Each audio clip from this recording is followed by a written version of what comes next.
Bom, entrevista sendo gravada no dia 26 de novembro de 2020, na sede da PCD. Nosso entrevistado é o Dr. Eduardo Paparoto Filho. Dr. Eduardo, uma entrevista bem descontraída, um bate-papo, na verdade, que nós estamos fazendo na memória viva da PCD Piracicaba, para deixar aí aos associados, ao público em geral, um pouco da vida dos associados que trabalharam muito pela odontologia de Piracicaba. Vamos começar pelo princípio, falando quem é o Dr. Eduardo Paparoto, onde nasceu, filho de quem, casado com quem, enfim, fala um pouco da sua biografia, por favor. Muito bem. Meus pais, Eduardo Paparoto e Maria José Flor Paparoto. Sou casado com a Heloísa Aparecida do Castro Paparoto, também cirurgião dentista. Nós dois somos de Piracicaba, praticamente éramos vizinhos quando solteiros, né? Morávamos a meia quadra de distância, e nasci em 4 de setembro de 1951, na rua 15 de novembro, próximo à rua Alfredo Guedes, entre o Colégio Dom Bosco e a Igreja do Bom Jesus. O doutor Eduardo começou na odontologia motivado pelo quê? Alguma indicação familiar? Foi vocação? Como que começou essa vida junto à odontologia? Naquela época eu tinha 13 anos de idade e tinha terminado o curso antigamente chamado de primário. Como a família era grande, precisava ajudar em casa com a parte financeira. Então consegui arrumar um trabalho num laboratório de prótese odontológica. Nesse laboratório eu era inicialmente um office boy. Aí fui aprendendo a ver toda essa parte de prótese que era feita e fui me interessando. Gostava do que fazia na época já, fui aprendendo novas técnicas. Trabalhei durante 1 ano e meio nesse laboratório e depois eu saí e parti para trabalhar numa outra área. Mas o desejo sempre ficou comigo, de um dia fazer odontologia. Tanto é que foi o único vestibular que eu prestei na minha vida e foi para a odontologia de Piracicaba. Porque se fosse em outra faculdade não teria condições financeiras de fazer. E entrei. Conta pra gente um pouco dessas memórias que o senhor tem com relação à época da faculdade, amizades, professores que marcaram, algum ponto assim que foi marcante, né, na sua vida durante essa época de formação, de graduação na faculdade. Eu me formei e entrei no antigo prédio da odontologia, que ainda era farmácia, Faculdade de Farmácia e Odontologia de Piracicaba, embora o curso de farmácia nunca tenha funcionado. E ficava na rua Dom Pedro II, entre a Boa Morte e a Alferes. Tivemos professores de renome, como o professor Nóbrego, que foi depois um grande amigo e orientador. Segui muito a sua linha dentro da faculdade, como também no meu consultório depois.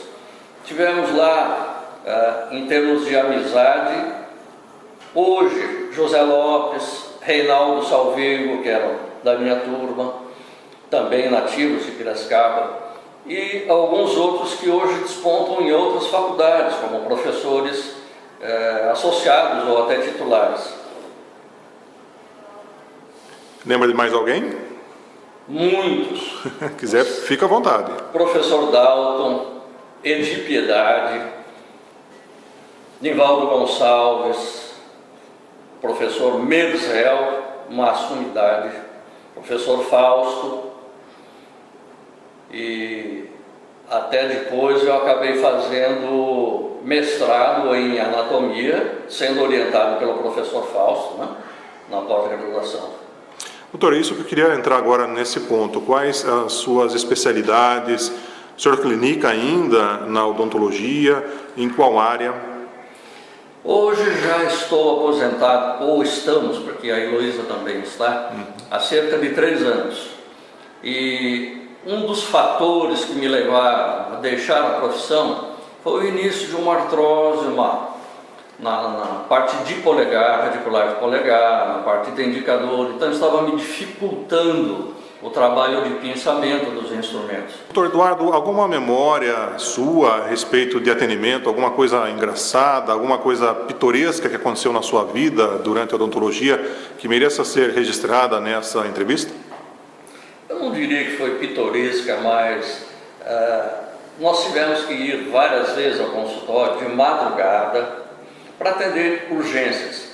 E uma delas foi no final de semana, de sábado para domingo. A cliente havia voltado de uma festa e dizia estar com uma dor muito grande nos dentes superiores direitos, não sabia identificar o que era. Em torno de 1h da madrugada aproximadamente.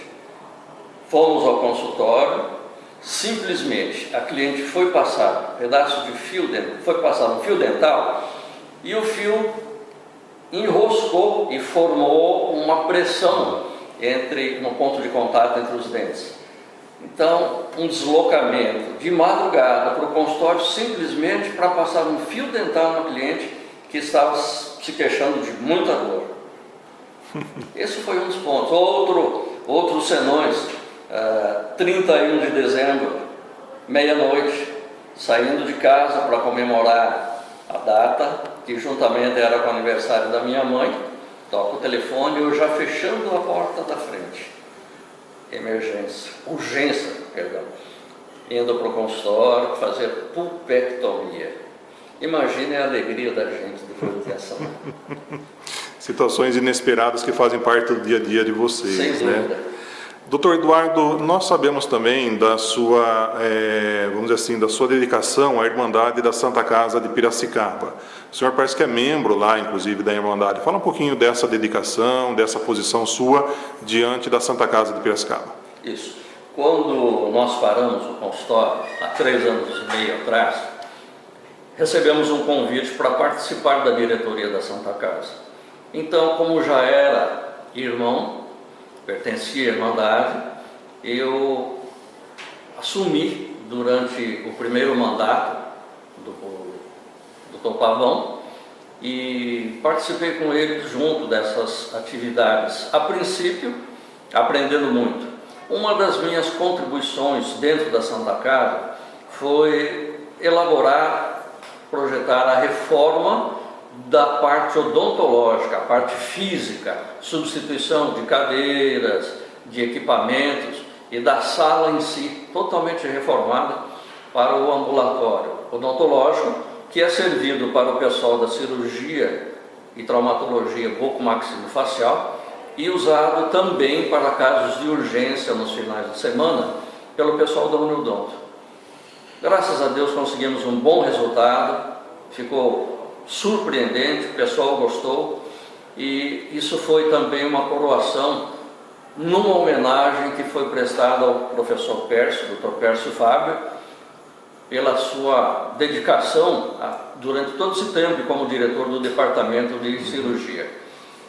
Também estivemos algumas vezes em Brasília fazendo visitas aos deputados federais, solicitando verbas para a nossa entidade, levando, inclusive, no Ministério da Saúde, processos para o acelerador linear que, posteriormente, foi nos concedido pelo Ministério, e para que pessoas pudessem ser tratadas, já que Piracicaba, pertencente à Diretoria Regional de Saúde 10, ela abrange, incluindo Piracicaba, 26 cidades.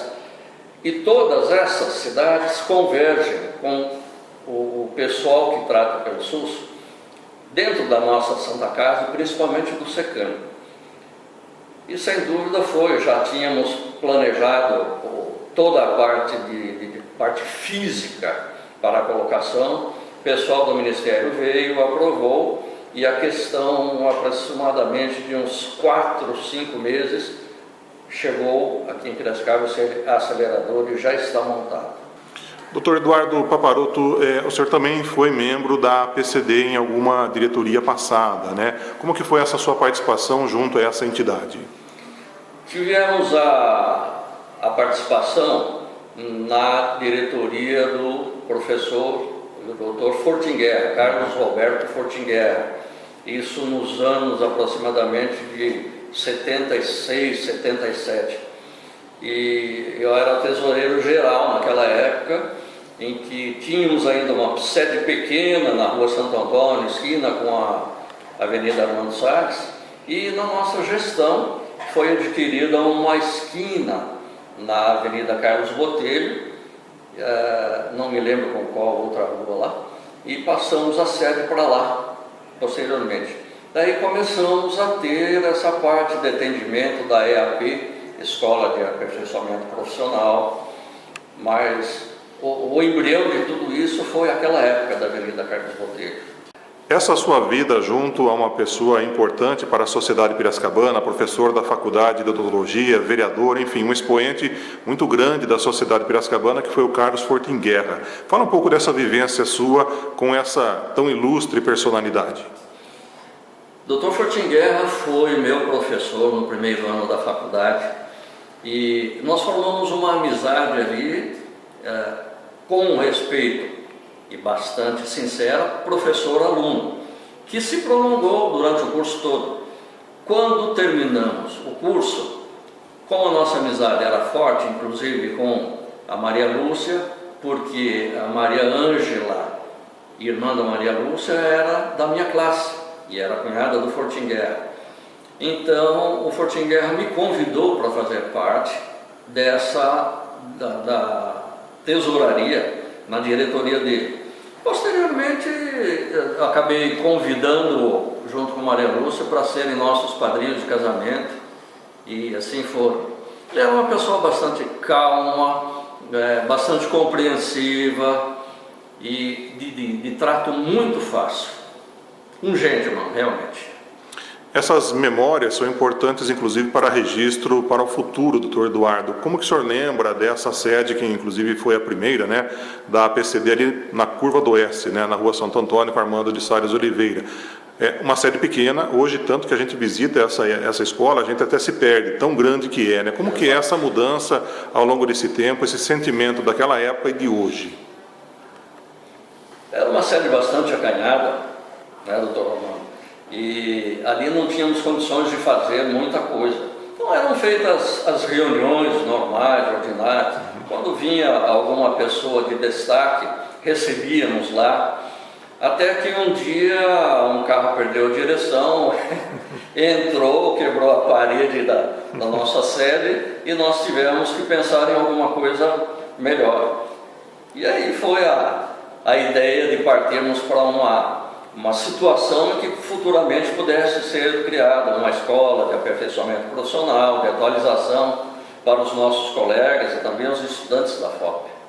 E hoje ver essa grandeza dessa sede atual ajuda, inclusive, a fortalecer a classe odontológica, né? Porque tudo ali praticamente foi uma pedrinha colocada no dia a dia, uma sementinha regada no dia a dia, um trabalho formiguinha que hoje, praticamente, uma geração nova está usufruindo, inclusive, toda essa estrutura, né, doutor Eduardo? Como que você vê essa sede nova com relação àquilo que nós tivemos no passado?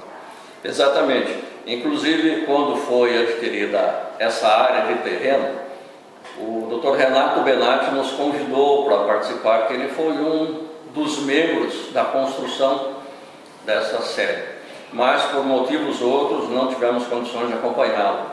Então a gente, naquela época, esteve um pouco mais participante, depois por razões profissionais e familiares acabou se distanciando, mas sempre que aqui voltamos, a gente fica orgulhoso realmente. E tenho muito orgulho de dizer que eu sou membro remido e desde o primeiro dia após diplomado, já fazendo parte da nossa Associação Paulista de Cirurgiões Dentistas Regional Piracicaba.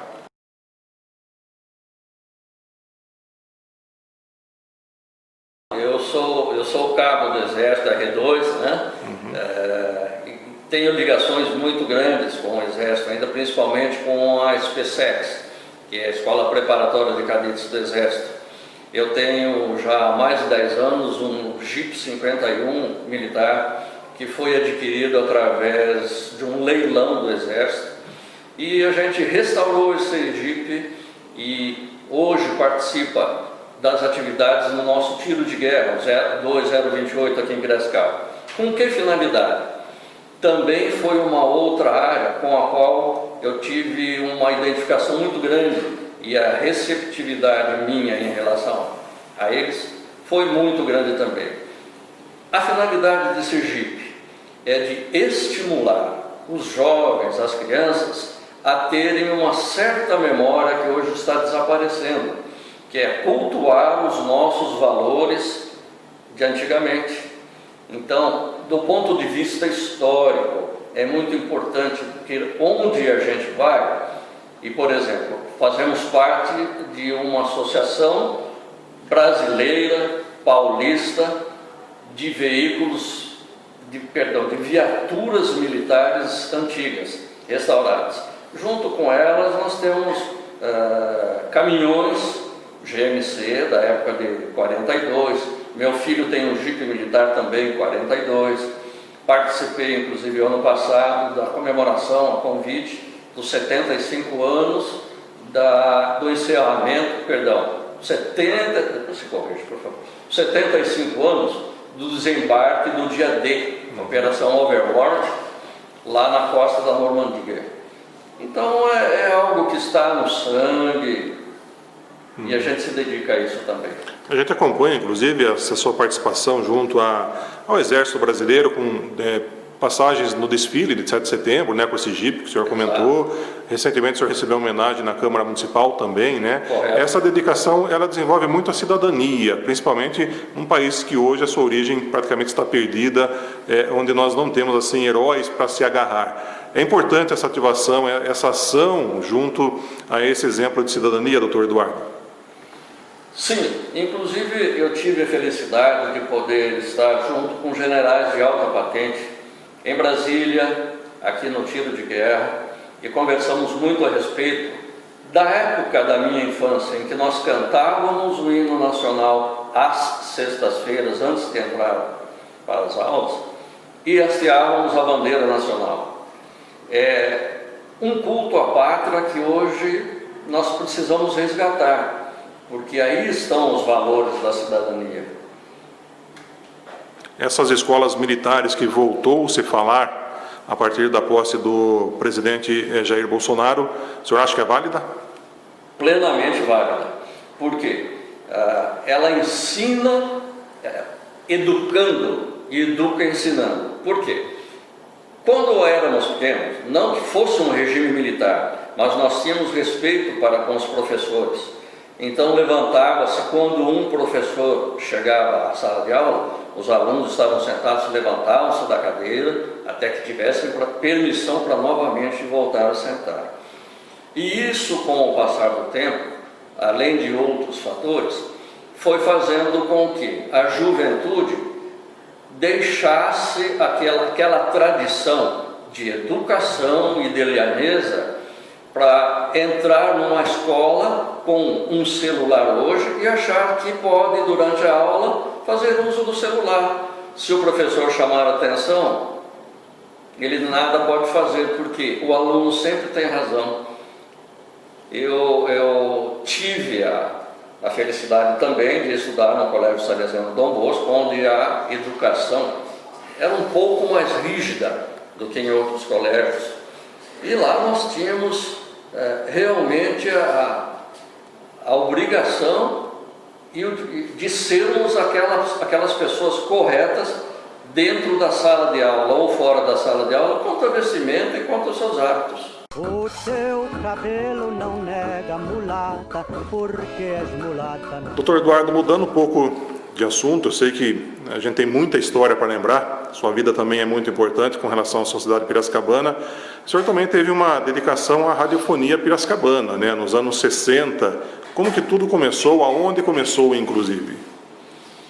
Eu comecei na Rádio Difusora de Piracicaba, em meados de 1966, e durante 8 anos e meio eu lá estive.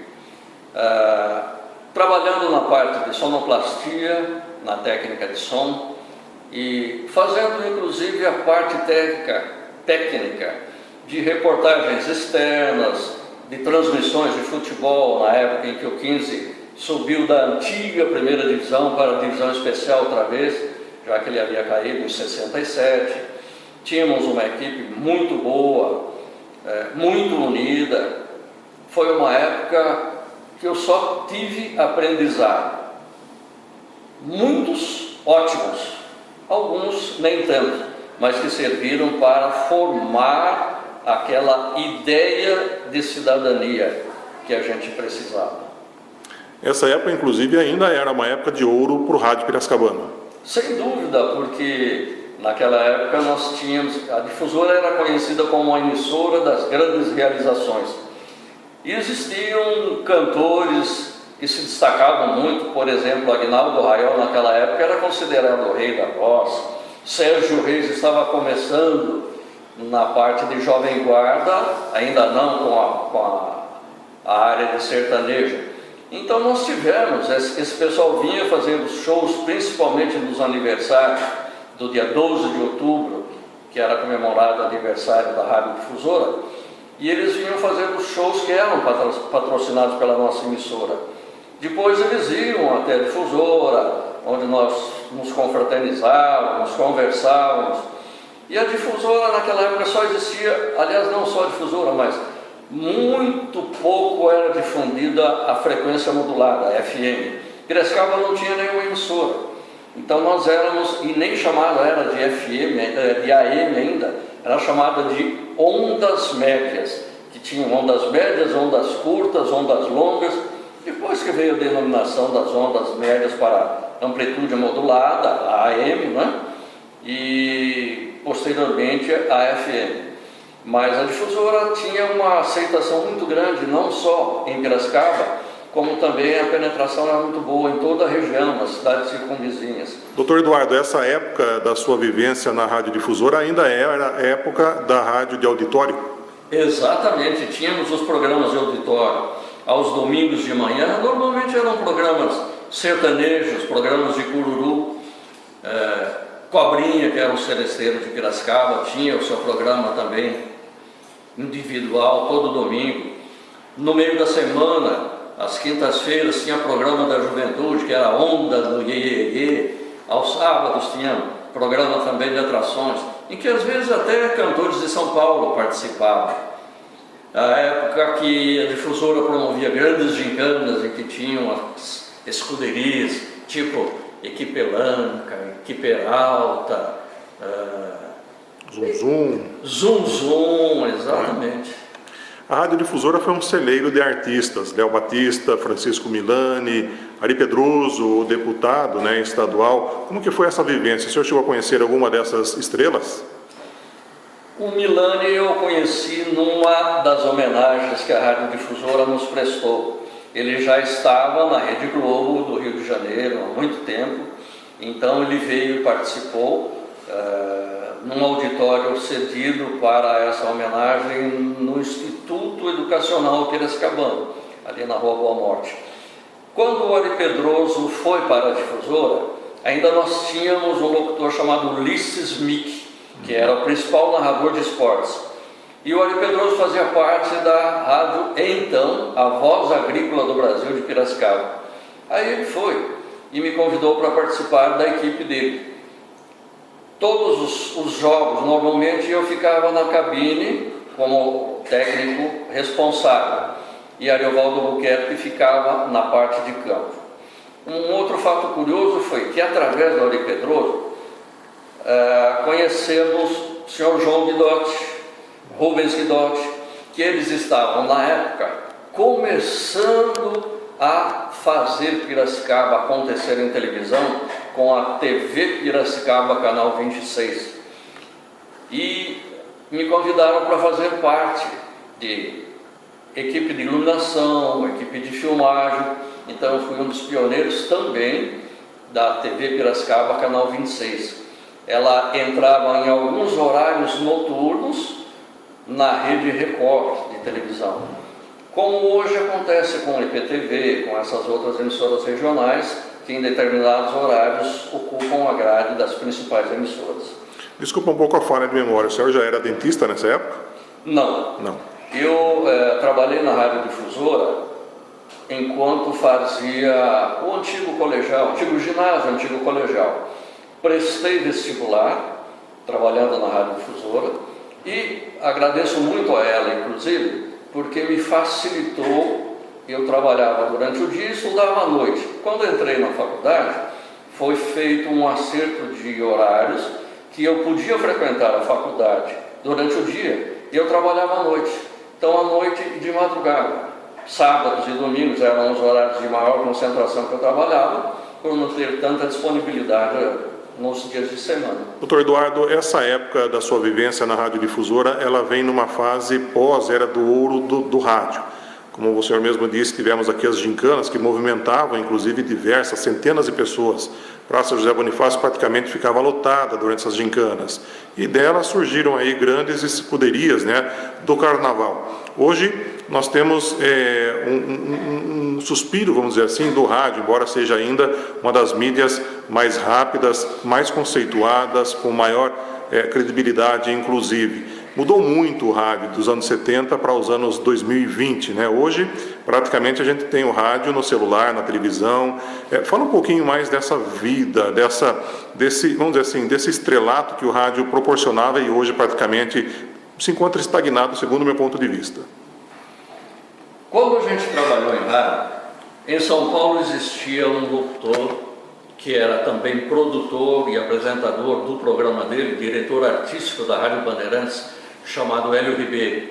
Hélio Ribeiro era uma pessoa de uma cultura muito grande, ele era fluente em vários idiomas e ele apresentava um programa de segunda a sexta-feira com 2 horas de duração. Esse programa dele só tinha intervalo publicitário durante 5 minutos, entre 5 para 1 e 1 da tarde. Mais 5 minutos de noticiário e o restante ele apresentava músicas intercaladas estrangeiras, que o forte naquela época eram músicas italianas, além das inglesas, americanas e francesas. Então uma música estrangeira e uma música em português. Música popular brasileira naquela época. Então a gente era fã dele e ouvia o programa dele para que depois a gente pudesse apresentar algumas coisas dentro do Rádio Piracicabano, mais ou menos semelhantes ao que ele fazia, em termos de montagens musicais, colocando, por exemplo, e era tudo ao vivo, não tinha gravação naquela época. O rádio naquela época funcionava com, além dos LPs comerciais, tinham discos que nós chamávamos de acetato, esses eram gravados na própria emissora, com propagandas.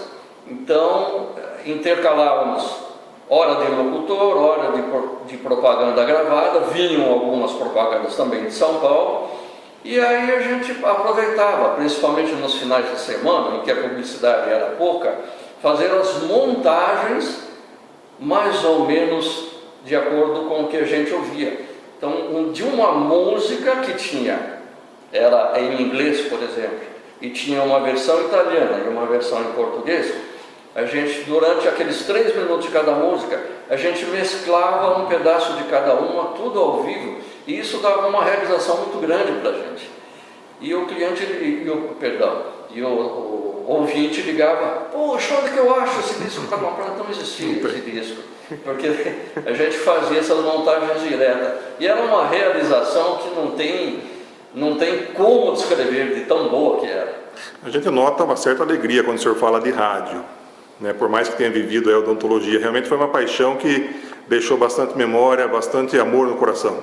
Exatamente. Eu digo que, não menosprezando as outras fases da vida, mas 8 dos melhores anos da minha vida foram vividos dentro da rádio.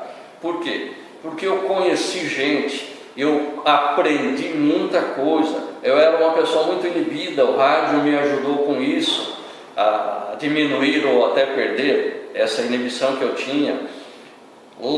Na rádio emissora em si, a gente tinha contato com os colegas de São Paulo, tinha conhecimento sobre notícias atualizadas via telefone, não existia nem o telex na rádio naquela época, os noticiários eram gravados, depois ouvia-se aquela gravação, digitava a notícia para que ela fosse ao ar. E também existiam várias formas de comunicações que vinham para a rádio. Nós tínhamos jornais do Rio de Janeiro, Jornal de São Paulo, jornais da região. Então a gente tinha uma visão global de tudo. Tanto é que, graças a isso também, modestamente eu posso dizer que no exame do C100 que eu prestei para o vestibular, eu gabaritei conhecimentos gerais. Doutor Eduardo, depois dessa sua vida na radiofonia piracicabana, aí houve o seu caminho para a odontologia, né? Explica um pouquinho para nós sobre essa mudança de uma área praticamente artística, né, de comunicação, para uma área que é a odontologia. Quando eu passei para o 4º ano da faculdade, eu recebi um convite do professor Nobel para ser professor do curso técnico em prótese dental. Era um curso que tinha 1 ano de existência, então eu solicitei a demissão na Rádio Difusora e fui ser professor do curso técnico de prótese dental, que naquela época funcionava à noite, de segunda a sexta-feira. Paralelamente a isso, eu fui fazendo também meu curso de pós-graduação, de mestrado, e a parte de especialização, que eu sou mestre em biologia e patologia bucodental e especialista em patologia bucal. Mas, por orientação, por direcionamento, eu optei no consultório a fazer 80% dos meus trabalhos em prótese dental. Então, embora eu não tenha o título de especialista, eu realizava toda a parte protética dentro da clínica odontológica. Doutor Eduardo, fica à vontade para suas considerações finais, alguma coisa que eu não perguntei, que o senhor queira deixar registrado aí nessa entrevista junto à PCD. Eu quero agradecer toda essa sua atenção, Edson, Dr. Waldemar Romano, que nos convidaram para participar desse pequeno bate-papo. Espero que ele tenha sido válido, que eu possa ter transmitido alguma coisa de bom para alguém.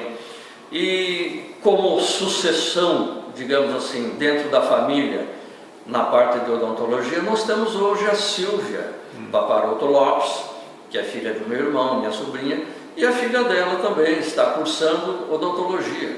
Então serão mais 2 dentistas Paparoto na família, além de mim.